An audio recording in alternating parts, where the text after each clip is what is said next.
अस्सलामुअलैकुम, welcome to my YouTube channel. आज हम बनाएंगे गर्मियों के लिए स्पेशल जूस। इसके लिए हमें चाहिए 3 आड़ू, 2 सेब, 6 आलू बुखारे। चलिए अब हम बनाना शुरू करते हैं। सबसे पहले हम इन फलों को काट लेंगे। सारे फ्रूट्स काट लिए, अब हम इन्हें ब्लेंडर में डालेंगे। हमने सिर्फ सेब के छिलके उतारे हैं, आप चाहें तो आड़ू और आलू बुखारे के भी उतार सकते हैं।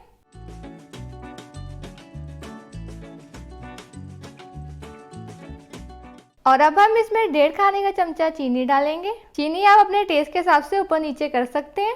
अब हम डालेंगे 1 चाय का चमचा काला नमक, 200 मिलीलीटर ठंडा पानी डालेंगे और इसे अच्छी तरह ब्लेंड कर लेंगे। जूस ब्लेंड हो चुका है, अब हम इसमें बर्फ डाल के सर्व करेंगे। उम्मीद है आज की जूस की रेसिपी आपको पसंद आई होगी। प्लीज़ वीडियो को लाइक कर दीजिएगा, चैनल को सब्सक्राइब कर दीजिएगा। अल्लाह हाफिज़।